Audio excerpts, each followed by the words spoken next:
It's been said that every quilt tells a story, and it's so true. But I also believe every quilter has a story to tell.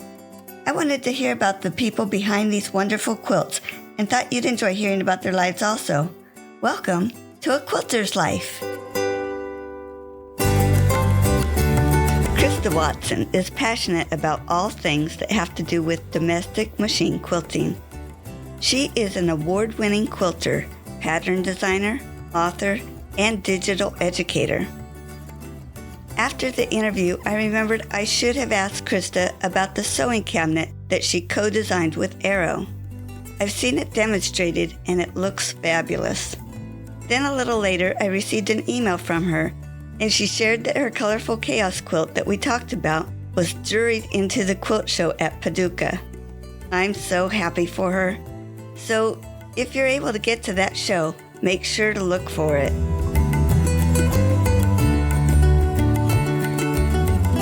Christa, thank you so much for joining us on A Quilter's Life. Well, thank you, Paula. I'm so excited to be here and chat with you and see you. Even though people can't see each other, we can see each other. So it makes it feel more personable to me. Oh, great. Yeah, we met on Clubhouse, and that is also a place that we did not get to see each other. Yeah, social media is fun. It's funny how many friends I have that I've either never seen in person. Sometimes I've never even seen them online, but we're all friends because we all love the same thing. Uh-huh. And then last year, I got to go to QuiltCon in Raleigh, and I got to go to your lecture. So thanks for giving that. You are welcome. That is one of my favorite shows. And I think if you themed your episodes, this one would just be sending quilty love to all my quilty friends. Let's jump into your story. Where were you born and raised? So I was born in Tucson, Arizona, but I don't remember anything about it because we moved to Las Vegas when I was 3 years old. And that's all I've ever known. And I'm still in Las Vegas. My husband's from Las Vegas. Our families are from here. The weather is awesome. And so when people say, where are you from? That's what I say. I'm from Las Vegas, Nevada, that is. I know there's 2 Las Vegases, but we're Las Vegas, Nevada. Okay, that's the one I assumed. If you've been there that long, you had to have been there the year it snowed. Yes, I have pictures. It snowed a couple times. I remember when I was a little kid, we had like super crazy snow. And so there's pictures of me as a kid, like building snowmen.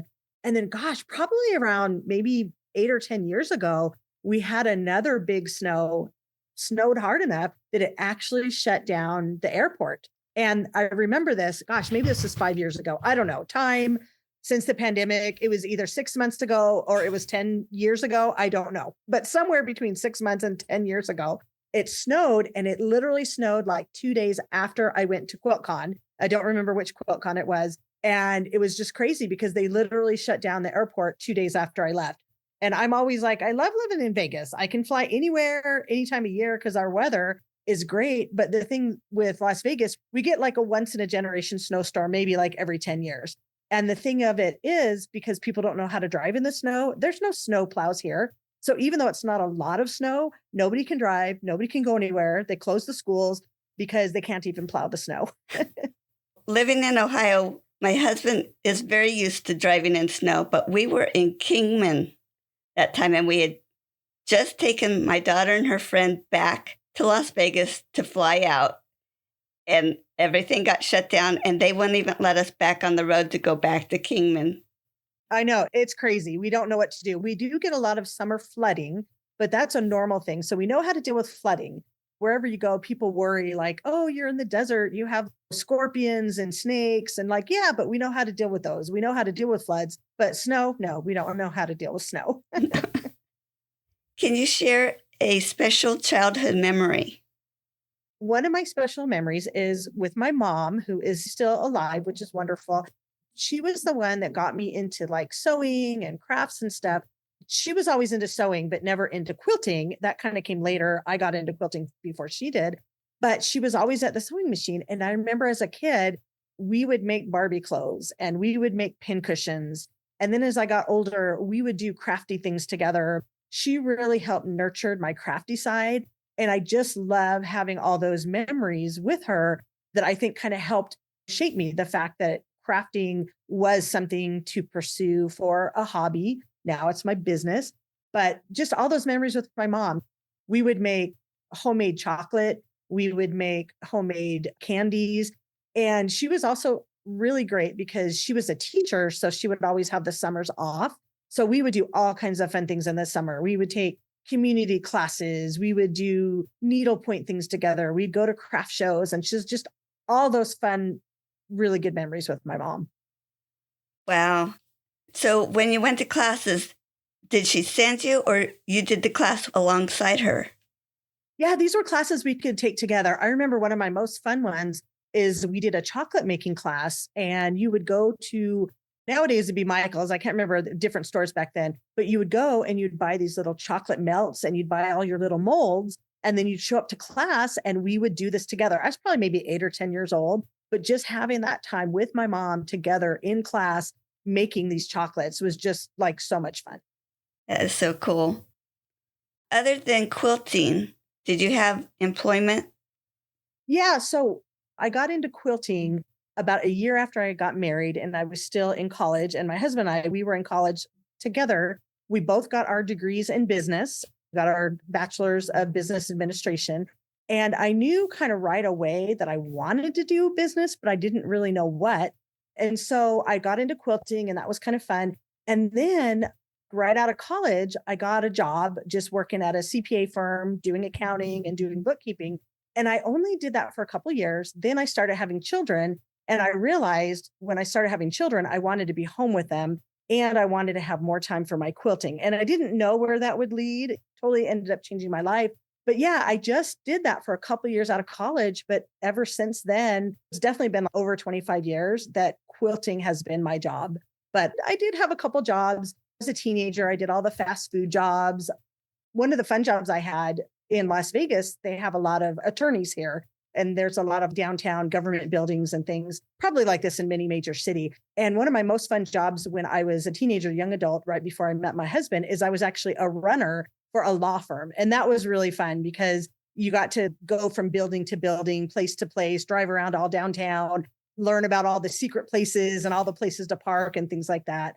This is going to date me a little bit, but I have a funny story to tell. I go off in a tangent for anybody that doesn't know me. So a little bit after I met my husband and we started dating, we were both in college and I worked for this attorney. And back then, we didn't even have cell phones, like fax machines were the thing.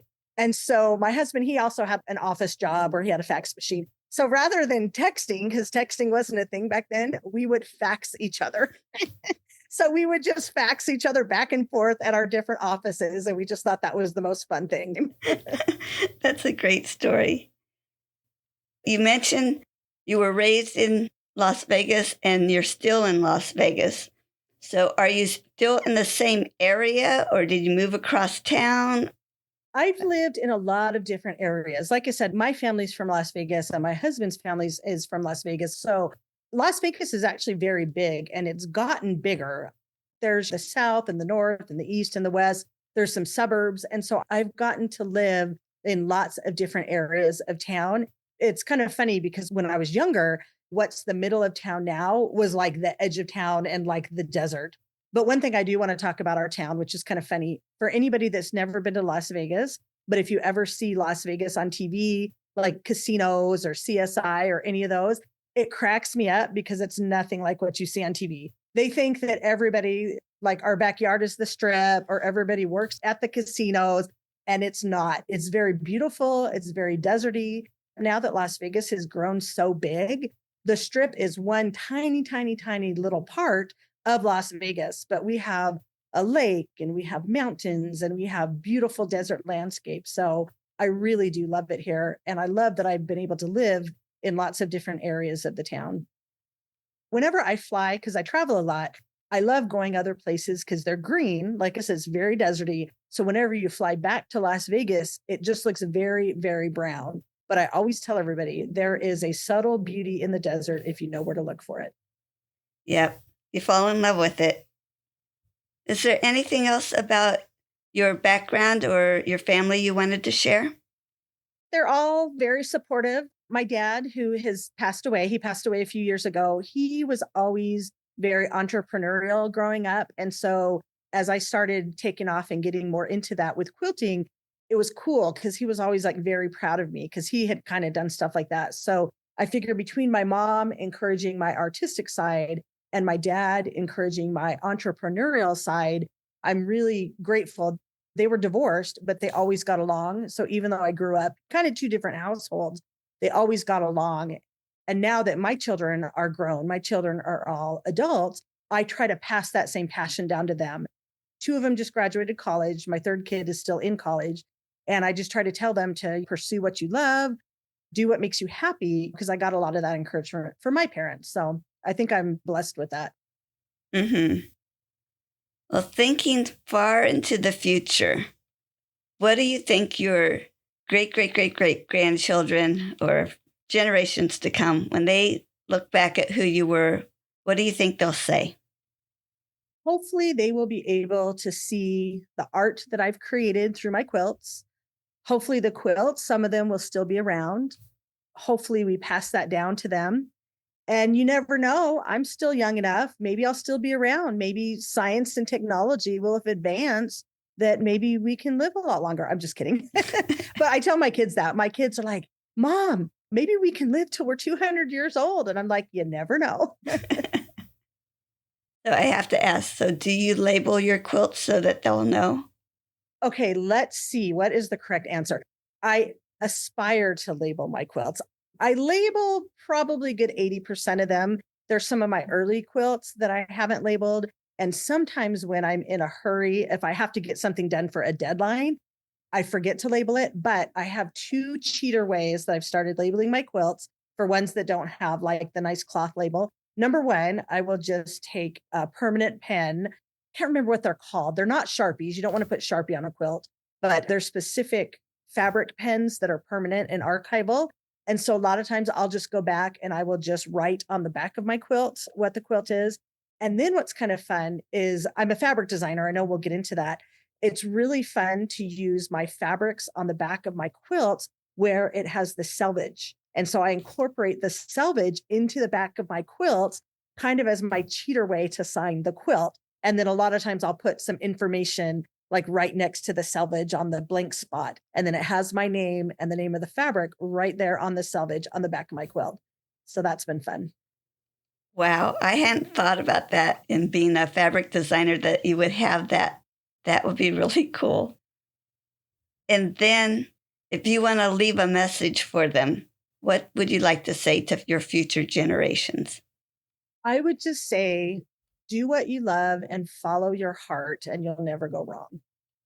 So I love that you are recording this for posterity. And I hope you don't mind, when you and I were talking, I love the story that you told me about interviewing a quilter who was like over 100 years old and her family now has that as a record. I love that. So my grandmother, we called her Nana, and she passed away a few years ago. She passed away. She's been gone for a while, but she was one of my favorite grandparents. I loved her. We called her Nana Helen. But what she would do is when we were little kids, she would record us on a cassette player and she would just record us and just have us talk so that we had a record. Well, a few years ago, when we were going through some old things, I found some of my recordings and every fifth word I said was neat. This is so neat. This is so neat. And I still do that as an adult. So, Paula, you can say neat all you want. I'm right there with you. I'm trying. Besides quilting, what other crafts do you do now or even have done in the past? Right now, quilting consumes me. Quilting is my number one. I tried everything. I tried ceramics and I tried pottery and I tried painting and I tried cross stitch. I tried sewing clothing. That didn't really stick. I like 2D quilts rather than 3D sewn garments. But right now it's just quilting. I do have friends who do other crafts. I have friends in beading, a friend of mine, a gentleman I know from church who's an amazing jewelry maker, and he teaches stained glass. And I told him, because we talk a lot about our different hobbies, I told him, I said, I would love to get into your hobby, but I know if I did, it would take over my life. So I have to stick to quilting. The stained glass is so beautiful. Oh, it is. Oh, I want to take his class. we were chatting the other day about using social media to talk about our different classes that we teach. And I actually used to work with him a long time ago at the CPA firm. And then we hooked up later in life as friends. And he and his wife are really good friends now with my husband and I, which is kind of fun. And he's very artistic. And yeah, I would love to get into stained glass because it's like quilting. You have all the different pieces, the colored glass, you put them together and you form designs. So I would think if I weren't into quilting, I would probably get into stained glass. Yeah. How about other hobbies? Let's see. Well, because we have beautiful weather, I love to be outside. I love to hike. I love to swim. I love to run. In the summer, of course, it gets to be like 115, 120 degrees. So we stick to swimming. But like right now, when we're recording this in February, it is beautiful. I'm sitting outside. It's a beautiful spring day. So I love to be outside. I love to read. I love to play board games. My husband and I are board game geeks. We love to get together with friends and just play fun little board games. And I always love it when there's a board game we play that has little tiles, like hexagonal tiles, because I'm like, oh, I can make a quilt while I'm waiting to play my turn. So tell us about who introduced you to quilting. Well, this is also a fun story. It was maybe about a year after my husband and I got married. Like I said, we were in college, and a friend of mine at church was making charity quilts. And it was so fun. So she invited me over, and a bunch of women had got together and sewed the quilt tops ahead of time just into patchwork squares. But then they needed a lot of people to volunteer and sit around a frame and tie the quilts. So, first time I'd ever even seen a quilt, heard of a quilt, knew about a quilt. My mom grew up sewing, and I don't know how I never saw a quilt. I didn't know about quilts until this day that I was tying knots on a quilt with yarn. And I thought it was the most amazing thing. I was enamored of the colors and the textures and working with my hands. And I was the youngest one. I was in my 20s, and it was some older ladies. And they just were like, oh my gosh, I can't believe how much you love this, getting the younger generation into quilting.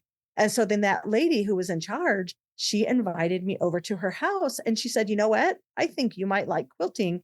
And she taught me how to make a quilted pillow. She taught me terms like piecing. I never knew what piecing was. Basting. The only basting I'd ever done was baste a turkey. And so she taught me the steps of making a quilt, and it was love at first stitch. Oh, wow. Isn't it amazing how we take a lot of our terms for granted? We don't realize others don't know what we're talking about. Yeah, we did. And the funny story with that too is a lot of people know, like I love Bernina. I love the Bernina company, and I've been an ambassador for them for many years. My mom always sewed on a Singer sewing machine, and my grandmother had an antique Singer sewing machine. And so I just thought, oh, that's the brand. And when I went to this gal's house, I went in and I saw that she had this machine that I'd never heard of before. So at first, I was a little unsure that she actually knew what she was talking about because she had some machine called a Bernina. I'm like, what's that? Anyway, needless to say, it was love at first stitch, and I've been a Bernina girl ever since. Oh, how fun. Whether it's a quilt that you made or a quilt you saw somewhere or someone else made, do you have a favorite quilt or even a favorite quilt pattern? I do. So this is going to kind of maybe lead into another story. I've made quilts for a long time. I've been quilting for almost 30 years. A lot of times I quilt to explore different ideas, and sometimes I'll even make the same quilt more than once. But recently I was kind of feeling like I was making a lot of mass produced quilts. Now, nothing wrong with this, but as a fabric designer, as a pattern designer, I need to make a lot of quilts quickly to promote patterns and books and classes. And I love doing that. I love doing that. Absolutely. But I was starting to feel a little bit burnt out because I felt like I wasn't pushing myself. I was making stuff that could be easily repeatable, that was camera friendly, that people could look at it and say, oh, I want to buy that fabric. I want to make that pattern. I want to buy that kit. All good stuff. But I was feeling like I wasn't challenging myself. So I go to QuiltCon every year, which is a modern show. I'm always inspired. I go to a lot of other big national shows, and I really, really love the abstract, the modern, those types of quilts really sing to me. What I do now is a lot of the quilts and the patterns I do is a little bit on the modern side, but very much geared towards the mass market, not as much experimental stuff. So all of this is a long story to say, I've been feeling a little like I needed to push myself and I needed to go out on a limb and I needed to try something new, something that was out there, something that wasn't for a pattern. It wasn't for a promotional thing. It wasn't for a class, an experimentation. And so what I did the last few years, I've been sewing together scraps of leftover fabrics, all stuff that I designed. And I put them together into these pieces of fabric by color. So in other words, I would have like 20 yellow scraps and I would sew them all together into a big yellow piece and then cut out pieces from that, oranges and reds and blues and purples, all from fabrics I designed. And so I put together these fat quarter size pieces of made fabric, and they sat and they sat and they sat for a while. And then I finally said, you know what? I need to put these together and I need to experiment. So I had this idea in my mind that I was actually able to execute. The quilt is called Colorful Chaos, and it's basically rainbow colored scraps organized by color. So that was an experiment, sewing all these pieces together. Then I created interlocking pieces so that the reds and the oranges would bleed in together, the oranges and the yellows, the greens and the blues. So it would kind of look like this interlocking. And then I totally went out on a limb and I decided I wanted to try inset circle piecing. This is cutting a hole in your fabric and sewing another hole in it. And I was like, can I do this? And the answer was yes. It takes a lot of pins. It takes a lot of thinking, a lot of planning. So I took this big piece of fabric that I had made, this big like quilt, and I shared it on social media. And people thought, oh, that's really, really pretty. I said, just you wait, we'll see. So I basically cut out 3 circles out of it. And then I had also pieced together some low volume scraps that were tans and creams. And I made bigger pieces, cut circles out of those.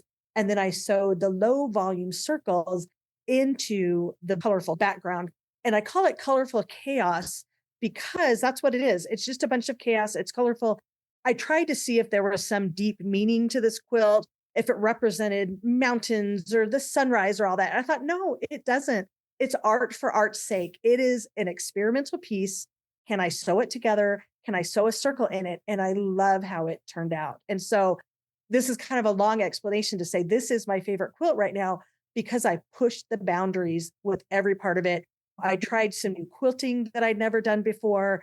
I experimented with the machine quilting, and it just makes me happy. It's very soul fulfilling because I didn't make it with the end purpose that I had to do anything with it. I just made it to make it, and I loved it. And so I feel like I put a lot of soul into that. And it was like a palate cleanser that now I can get back to my commercial work, the work that pays the bills. But I've got to make space in my sewing, maybe about once a year, to make one of the experimental push the boundaries quilts. So how's that for a long story? Well, your Colorful Chaos quilt is beautiful. Thanks for sending it. And if people want to see it, it will be on my website on your page for your episode. But it will also be used as your feature picture, which will be seen on Facebook, Instagram, and YouTube. Cool. And I've written several blog posts while I was making the quilt. And so I can like to share my process. And then I do like to show my quilt. So I've entered it into some quilt shows. I'm waiting to hear if it got in or not. But if it does, that can be another place to see because I just love sharing my work with others. I am curious on the circles. A friend of mine bought a special tool to cut out circles to inset them like that because the circle, like your low volume, had to be bigger than the circle you cut out of the quilt. So did you use a tool for that, or how did you? I didn't because I didn't know if it would work and I didn't want to spend money on something. So literally what I did is the circle that I cut out was like 11 inches. And then the circle that I pieced was 12 inches. So the one you're piecing has to be like a full inch bigger. So all I did is I just got on the computer on like EQ8 and I just printed off an 11-inch circle and a 12-inch circle on paper. And of course I'd tape them together because that's bigger than an 8.5 by 11. So I just taped them together. I made my own template and then I used that to draw the circles where I needed to cut them. And then I just cut it very carefully with a small rotary cutter to do that. If I were to do more circles, I probably would get a specialty ruler to do that. But the thing about me, when I have an idea, I can't wait to do the idea. I can't go to the store. I don't want to buy supplies. I want to use what I have. And so I just printed it off paper, taped it together, made my own template, and it worked great. They look perfect. Well, they're not, but that's okay. That's the beauty of what I call imperfect quilting. And then the machine quilting I quilted some spirals, and it kind of helped hide the imperfection. I mean, they're pretty good. They look like circles, but if you get like super, super close, you can kind of see a couple spots where they got a little bit wonky. But oh my goodness, when I pieced the inset circles, I used a bazillion pins. People do this pinless method when they sew. And I'm like, you know what? Pins are my friends. The more pins, the better. Really, really kept things together so that it didn't stretch out of shape. Yeah, there would be a lot of bias on that. So with all the tools we have out there now, what tool are you so happy that you have? Okay, I'm cheating. I kind of have two because I'm not sure if one's a tool or more like equipment. So I have a design wall in my sewing room that's made out of foam core board and covered with a flannel sheet. And I use that for everything. I use that to put up my pieces as I'm making them together. I use it to baste my quilts. I use it for photography. So I can't live without that. But then another tool that a lot of people don't really know about is I use what's called a Hera marker or a crease marker. It looks like a white plastic putty knife or something that allows you to make crease marks in your fabric. And I use it to mark some of my lines for machine quilting. And what's really special is I recently partnered with a company to make them with my logo on them. They say Christa Quilts on my logo. And I always tell everybody it's infused with special magic pixie dust that makes you a better quilter. So that is my favorite tool right now. My magical crease marker. Can't go wrong with that pixie dust. Yep. Out of all the steps in quilting, is there one particular step that you like more than the others, or do you like each step along the way? I love every step, but my soul belongs to machine quilting. That is just, it's my bread and butter. It's my favorite thing. I've always quilted my own quilts from the beginning because I tried hand quilting and that was too slow. And I tried long arm quilting and I don't like the way that feels. But I love pushing a quilt through the machine, touching it the entire time. And I love the texture. So yes, machine quilting is my absolute most favorite thing in the whole world. Wow. So many people struggle with the quilting part of quilting. I love teaching people how to do that because so many people struggle. And I'm like, well, if you just do it this way, it's not a struggle. And when people see how I do it, they're like, oh, I didn't think of that. I just share what I know and I just share what I do. And it's very like step by step.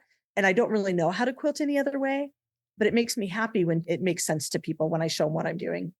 So the machine you use, how big is the throat? I recently upgraded to a nice Bernina and it has 10 inches of space.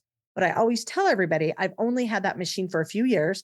And before then, I had a machine that only had 6 inches of space. So anything smaller than 6 inches is hard. 6 inches is a little tight. Some of the mid-level machines have about 7 to 8 inches of space, and those are really nice. And then some super high-end machines have like 12 inches. But yeah, anywhere between 8 and 10 is really, really comfortable. And it gives you a lot of room to be able to move. Oh, thank you. Please share your worst quilting experience. This can be a little controversial, but I am a pre-washer. And the reason I'm a pre-washer is because I have ruined at least 2 or 3 quilts that were not pre-washed. This is back in the 90s, and I know quilt fabric have come a long way, but nothing is more heartbreaking than quilting this beautiful, intricate design that you've spent hours and hours marking. And then when you go to wash the marks off and the fabric bleeds. Like I said, I have had a couple of serious heartbreaks. And so now I just pre-wash, I test, I make sure my fabric is color fast. So do you always use yardage? For the majority of quilts I do. When I am making quilts from pre-cuts, because I design a lot of patterns from pre-cuts, I always recommend when the quilt is finished to watch it with color catchers. Because that's the thing. Back in the 90s, they might have existed, but I didn't know about them. And there's lots of things you can do to deal with it now. But whenever I'm done making a quilt with pre-cuts, I always wash it. And I don't use one color catcher. I use like 5 color catchers in the wash. And I don't mark my quilts very much either because I just don't want to take the chances of it bleeding. Yeah. What has drawn you to quilting? rather than using your time to do anything else? It's the tactile nature. It is touching the fabric and the textile. I love the way it feels. And going back to the machine quilting, I absolutely love the texture of quilting. I know some people like to quilt their quilts very lightly. I am a dense quilter. The more quilting, the better. I love it when quilting looks kind of embossed and being able to add a layer of extra artistry on top of a beautiful fabric, on top of a beautiful piece design is just lovely. So, have you ever done a whole cloth quilt? Yes, I have done one, and one was enough for me. I've written 5 books for machine quilting, and one of my most popular books came out in 2017. I wrote it with Angela Walters. It's called The Ultimate Guide to Machine Quilting. And in that book, each of us made the same 10 quilts, but we each picked different fabrics and different quilting designs. And one of them was a whole cloth quilt. Angela did her design white on white, and I did mine to make it very different. I made it with black fabric and bright turquoise thread. It's very intricate. It's very beautiful. Both versions are fantastic. But when I quilted with turquoise thread on black fabric, I had to be very precise. I had to mark everything. It's a very intricate, very traditional looking design. That's not kind of my normal design, but it turned out stunning. But it was a lot of work, measuring and marking and being precise. That quilt taught me that I do not like making whole cloth quilts. That is so interesting because I'm thinking you love the quilting part so much that if you could skip the step of piecing, I would have thought that you would really like that. And that's funny that it's not your favorite thing. Yeah, it's not. I mean, whole cloth quilts are beautiful, but when the quilting is the star of the show, you have to make it good. You have to make it, well, not perfect, but you have to focus on it. When the piecing is the star of the show, you want to show off this beautiful fabric. Your eye focuses on the piecing and the quilting is secondary. Now, it's funny because I teach machine quilting and that's my favorite thing, but I think that's why is because I'm not a perfect quilter. So if you can focus on the piecing and the fabric, and then the quilting is like the icing on top, that to me is the perfect combination. And honestly, Paula, I'd never thought of it that way until you asked me. So thank you for asking me that question. I love it when I can help people out. Absolutely. And if you're not making a quilt for your business to show it off, who are you making your quilts for? A lot of times I will make them to explore an idea. Like the one I told you about, that was kind of a more extreme idea. That's what I call a runway quilt, where you want to make something on the runway that people aren't going to replicate, but maybe they see the quilt and they want to use a color or a technique or something. So most of the time, if I don't have a specific plan in mind, I will explore an idea. Sometimes it'll turn into something else. Sometimes I'll make the same quilt more than once. And I started a few years ago getting away from making quilts for specific people because it was hard to say like, oh, I'm going to make this quilt for this person. Are they going to like it or not? And what I've started doing, because I make a lot of quilts every year, is I've started giving them away to family and friends. And it's really fun how I do it. I will go through my quilts and I will pull out maybe 20 or 25 of them that I want to give away to maybe like 10 people because I want to have a good variety. And what I'll do is I'll have all the quilts laid out. And depending on who it is, sometimes they can pick a number, but I let everybody pick. And so in order, they'll pick a number. So if there's 10 people, they will get to choose from those 15 to 25 quilts what their favorite quilt is. And I've done this to family. I've done this to friends. I did this most recently last Christmas, and I took pictures of the person with the quilt. And that's such a neat keepsake. And the most fun thing about that is I never know what they're going to pick. And I wouldn't have picked the quilt that they did. This last time, we gave some to some employees and friends and their spouses and their kids. So we gave them to like the whole family. And so each person in the family got to pick it out. And husbands and the young men, I wouldn't have picked the quilt for them. I would have thought, oh, I have to make like a really guy quilt or a really masculine quilt.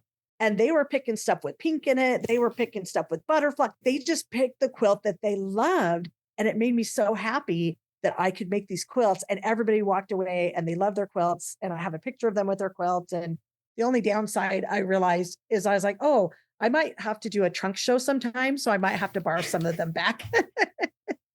But it really was so much fun to watch them pick their quilt. I wish I could make more quilts so that I could do that every year. That sounds like a lot of fun. And hopefully you have a list of where they all are in case you need them. Yes. Yes. I have a list. I know who got what and who has what quilt. It's kind of like a little keepsake for me. And then I sent the pictures to all the families so that they could have it too. And it was really fun to do that. So you just finished up your colorful chaos. What are you working on right now? I just finished up a couple quilts for my new fabric that just came out. I've designed 10 collections of fabric. So what I want to do is I want to make a quilt that uses all of my fabrics. And so I'm exploring an idea that's similar to the Colorful Chaos quilt, where I take fabric from every collection. And again, I do it kind of by color so that I include all of them. So that's kind of a more long-term complicated one.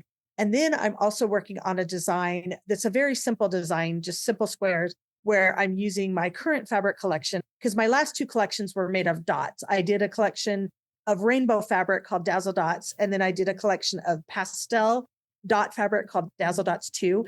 And so I've made quilts out of each fabric collection on their own, but now I'm working on a quilt that combines both of them, and it's like 42 different fabrics. So it'll be a lot of different fabric. Well, from making the other quilts, do you have a lot of scraps from them? I do. And a lot of times people don't know how to handle their scraps. And for a long time, I did the scrap system where you took all your scraps and you cut them into specific sizes. And that was a lot of fun to do. And so for years and years, I had all these beautiful boxes of 2-inch squares and 5-inch squares and strips and rectangles. And they sat on my shelf and I did nothing with them because I don't quilt that way. I don't quilt and say, oh, let's make a scrappy quilt out of 3-inch triangles. I quilt by color. I remember the day I gave all those scraps away and the person that got them loved them. But then I started sorting my scraps by color. And so anything that's less than a fat quarter goes into a bin. And I have the bins by color: red, orange, yellow, green, light blue, dark blue, white, black, gray, brown, neutral. And so I have all these colorful bins full of all these fabrics. And now whenever I make a quilt, I'm like, oh, I want to have orange in it. I want 20 oranges and I want 10 yellows. I want 5 greens and 7 blues. And so I will go through and pull out my scraps. And if I don't have a scrap that's big enough, then I'll either use a different piece or I'll just sew 2 pieces together to make it big enough. And so that's been a really fun way to organize my scraps and also use them. And that's basically what Colorful Chaos was. I pulled out the scrap bins for that one. Mm-hmm. Share a quilting tip that you like to give. Definitely sort your scraps by color. I will also give a tip about choosing your batting and your materials for your quilt. So this is a question a lot of times people ask me when they see my quilts and they're like, oh my gosh, you quilt your quilt so densely. The myth, I like to be the quilting myth buster. The myth everybody says is like, oh, if your quilt is quilted so densely, isn't it going to be stiff? So my tip is, if you want a soft, cuddly quilt and you want to quilt it densely, choose natural fiber batting, cotton batting, wool batting, silk batting. Those are breathable. They cling to your quilt. They're soft and they're supple. It's the man-made materials, the polyesters and the rayons and the nylons, that are stiff. Nothing wrong with using those materials, but those materials are stiff. So if you're using polyester batting and you're quilting your quilt with nylon thread and you're using a blend fabric, it's not going to breathe and it's going to be a little stiffer. So if you want a soft quilt, and especially the batting, use a soft cotton or wool. Those two are my favorites in your batting. And cotton thread, I use Orifil cotton thread, and you will not have that problem with stiffness, or at least I have not had that problem with stiffness. That's good to know. Yes, I had heard that myth then. There's a lot of things that I do and I teach, and I try to be fun about it, that I say the quilt police are after me and they haven't found me yet because I keep breaking all their rules, but they work. You know, the things that I do to break the rules, like I pre-wash my fabrics, I quilt my quilts densely, I press all my seams open, I stitch in the ditch when I press my seams open. And people are like, no, you'll ruin your quilt. And I'm like, well, you might ruin your quilt. I don't ruin my quilt. But there's tips I do, like if you're going to press your seams open, sew with a very tight stitch length. So you're putting more thread in your seam, and that strengthens your seam and it holds it together. You can backstitch when you're chain piecing, or like I said, use the tiny stitches. And so these are all tips and tricks that I like to share with people, but I always tell people, you know what? My way is not the right way, the way that works for you. So maybe that's my second tip. Do what works for you, but don't get mad if somebody else does it different. Yeah. Or if somebody says you're not doing it right, just ignore them. Yeah. I always tell people in my classes, I go, if you walk out of my machine quilting class and you decide that machine quilting is not for you, you have learned something and I am happy for you and I'll still be your friend. Well, you had quilting as your hobby. How did it turn into a business for you? When I was in school, my husband and I were in school for business. I knew I wanted to have a business of some kind, but I didn't know what. And after that fateful day when it was love at first stitch, I thought, you know what? Can I turn this hobby into a business? And so it took me a good 10 years or so to figure out how to really make a real income from it. But I tried everything. I tried quilting for people, decided that was not my jam. I made quilts. I sold quilts. You can't make enough money selling a quilt because you can only sell a quilt once. But if you teach the quilt and make a pattern, you can make that quilt once and you can sell infinite patterns and you can take classes. People can learn how to make it. And so I tried all the things. I got into magazines and then I started writing books and designing fabrics. But I started off in my local area in Las Vegas because I had little kids at home. I just started teaching at the local quilt shops. I got a really good group of gals that would follow me from quilt shop to quilt shop. They would take all my classes. I would teach them how to make the entire quilt, not just quilt as desired. We would make the top, we would baste it, we would quilt it, we would bind it. And I would teach them, especially in a beginning class, how to make the quilt. And then once my kids got older and I started being able to travel on the road, then my horizons expanded. And so I would go to guilds, I would go teach at shows. A couple of years ago, before the pandemic, I got invited to teach in Australia, and that was amazing. And I took my kids with me. I took the entire family to Australia with me so that they got to go with me on this trip. So yeah, it's just built up little by little. My husband was able, probably about 15 to 18 years ago, my husband was able to quit his job at the CPA firm because he was also doing accounting. And we turned it into a full-time business and we haven't looked back. That's great. So share the name of the business and how did you come up with it? Okay, so it's a very simple name. It's Christa Quilts with my name, Christa, Christa Quilts. And the funny thing is, my name often gets misspelled. So my husband, he's the computer savvy guy.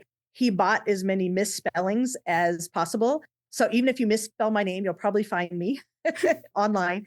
And I had a couple different names before I arrived on Christa Quilts. And then I remember getting on eBay. I decided I wanted to try my hand at selling fabric online on eBay.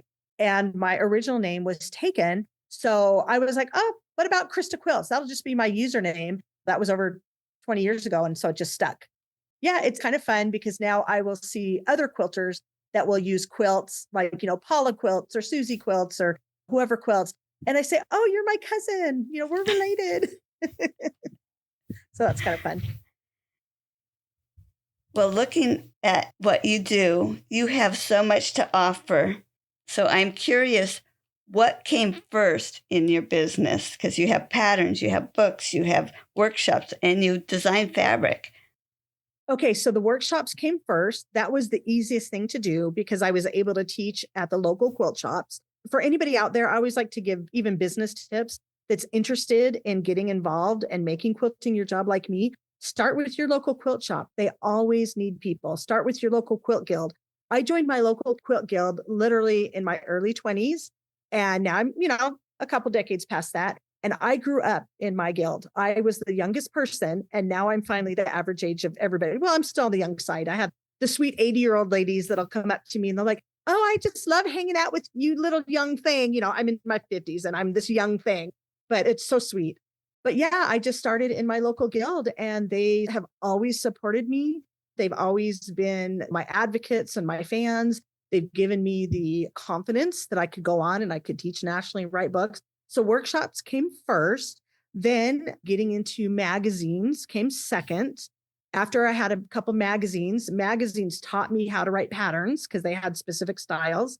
Then I started doing individual patterns and then books. So workshops, then magazines, then patterns. and then books, and then fabric. And I have a fun story about fabric, how I got into that. So I had worked my way up, put in a lot of behind the scenes time. Some people have just found me in the last couple of years. They don't know that it's taken me 20 years to become an overnight success, basically. But as I started getting to know different companies in the quilting industry, I became a Bernina ambassador, and Bernina owns the fabric company Benartex. And they knew I was an ambassador.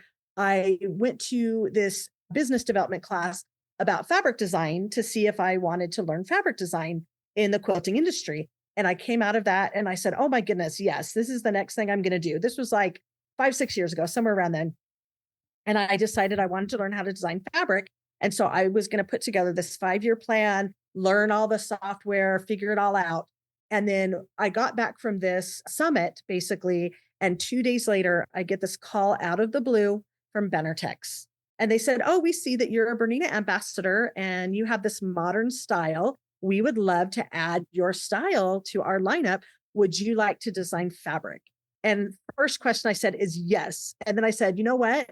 We're about 4 years and 363 days ahead of schedule. So I'm going to need some help.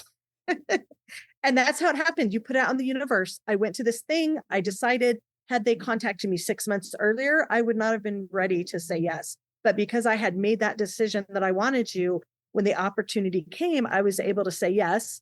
And I just learned. They've helped me along the way. I've learned how to do things, and it's been really enjoyable. So that's the latest thing, is the fabric. Well, it sounds like they were very helpful in getting you going on that. Yeah, they've been a wonderful company to work with. And what I've noticed, so I've worked with book publishers and magazine companies and fabric companies and international quilt shows.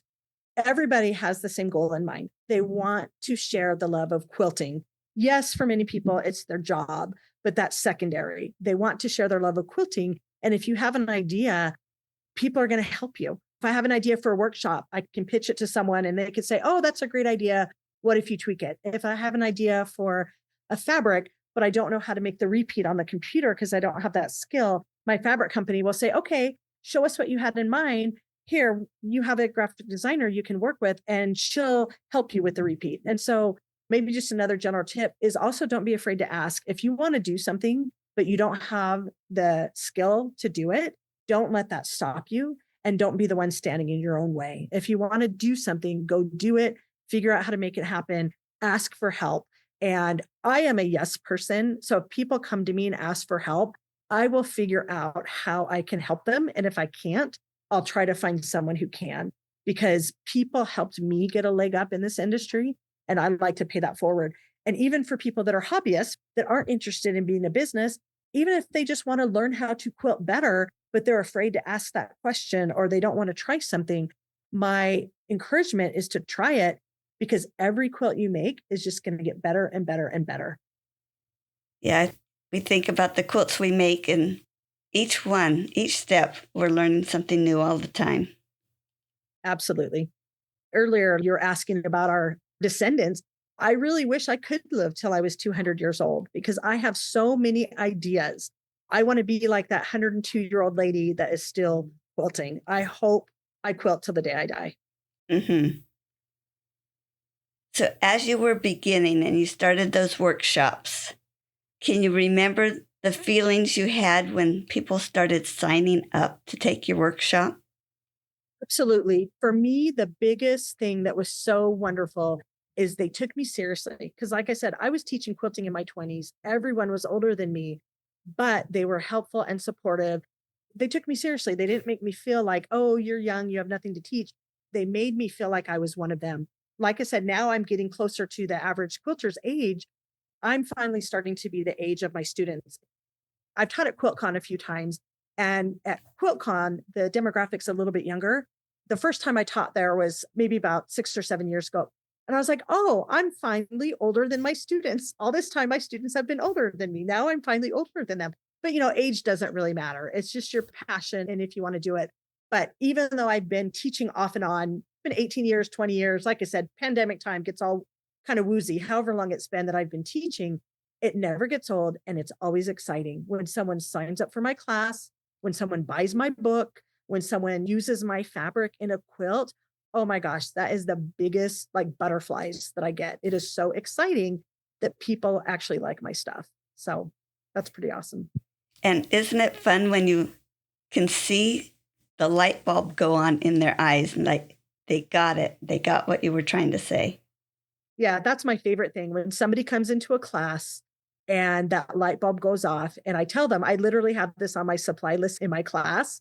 I give all the tools and the supplies and, all the fabrics you need to practice your quilting.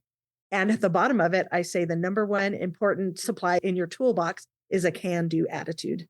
So that's important. A can do attitude will get you far. And again, you started selling patterns. Do you remember when you first sold one to someone you did not know? Yes. I was like, thank you, somebody other than my mom. It is. It's very gratifying. What's kind of exciting is the first time I ever got on the cover of a magazine was this magazine called Quilty Magazine. The editor was Mary Fons, who's the daughter of Marianne Fons. That was like one of the first books I ever bought was Marianne Fons's Quilter's Complete Guide. So I met Mary Fons at QuiltCon back at one of the early days. I knew she was looking for people for her magazine. And I said, oh, can I submit to your magazine? She goes, yeah, email me when you get back. Here's all the information.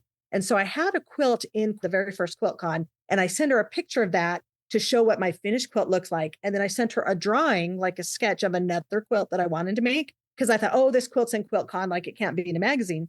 And she emailed me back and she goes, we would love to have your quilt, but not the drawing you sent. We want something similar to what you had in QuiltCon. She said, just make it bigger and make it with different colors, and we'll put it in our magazine. This is the first time I was ever published. I was so excited. Not only did I get it in her magazine, it actually made the cover of Quilty Magazine all those years ago. And what's even more fun, so this is like a total full circle. So I met her mom later, Marianne Fons, and told her I bought her book. I was in her daughter's magazine. Then a lot of people might know that Mary Fons now is involved with Quilt Folk magazine. And so she became involved with Quilt Folk, and they travel around the country and they interview different people. Well, Mary Fons did the Nevada issue right before the pandemic happened. And she came to my house. And in fact, this is really funny. Mary Fons was literally the last person I saw. And she came to Las Vegas. She interviewed me for Quilt Folk magazine. And then Las Vegas shut down the very next day. Mary was on like the last flight out of Las Vegas, and then everything shut down. And so we're like, well, the timing on that was really good.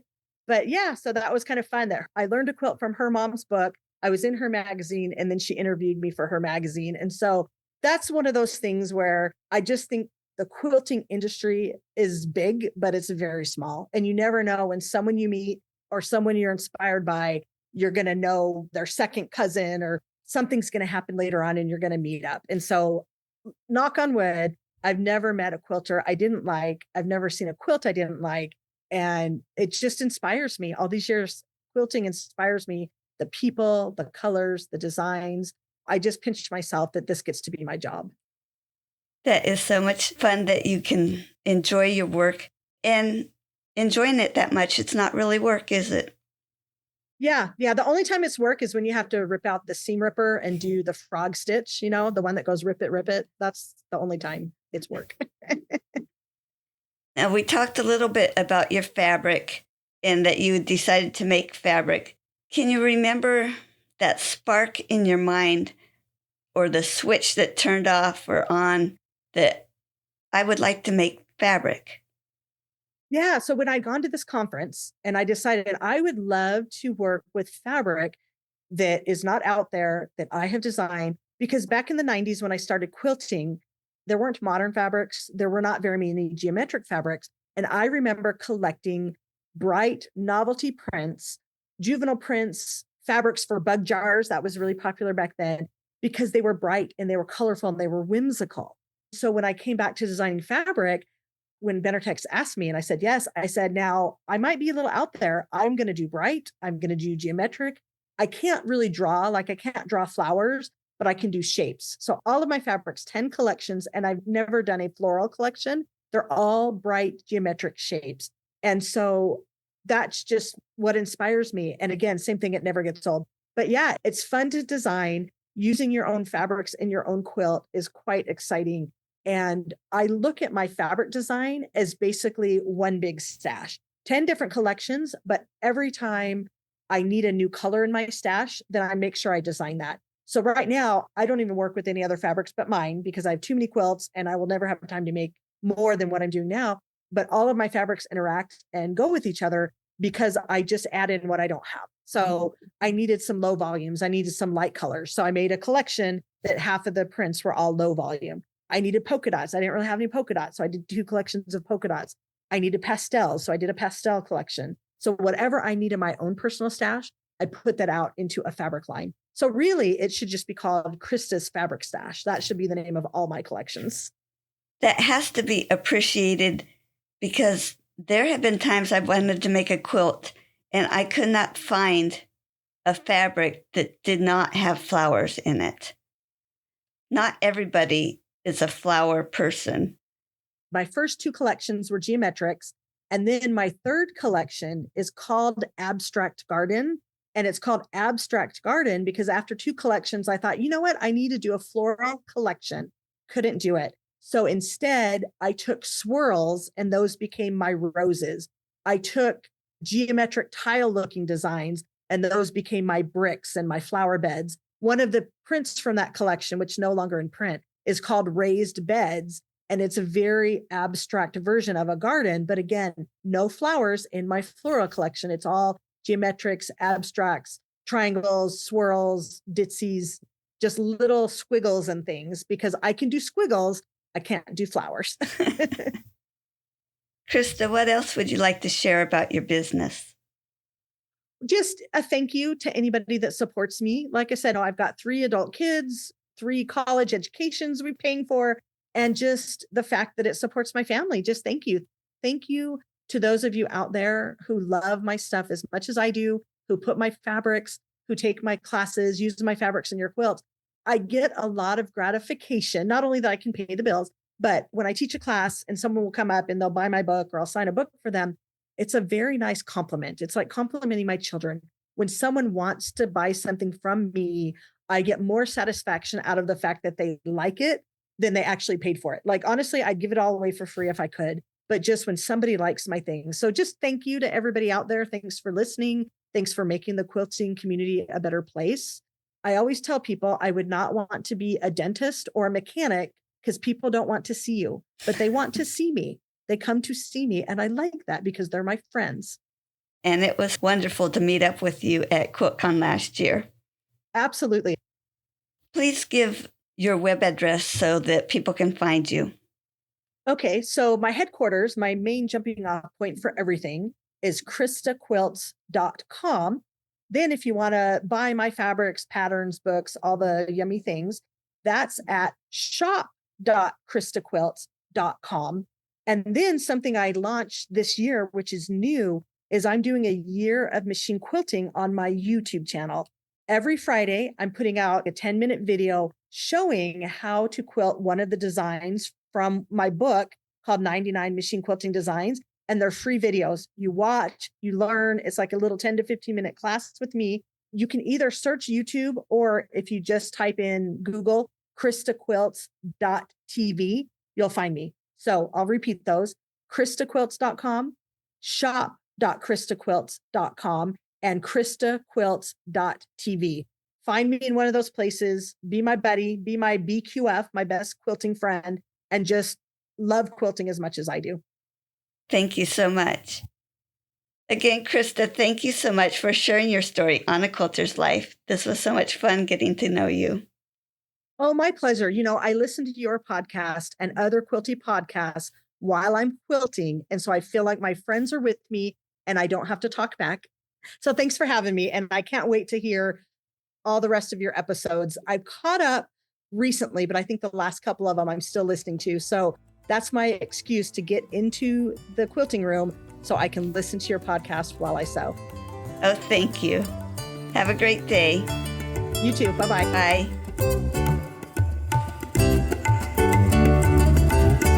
You can find more stories on aquilterslife.com or subscribe on your favorite podcast player so each episode will be downloaded automatically. Also, I want to hear about you and your wonderful quilts. Please contact me, Paula Chamberlain, through the website to set up an interview. And as always, thanks for listening.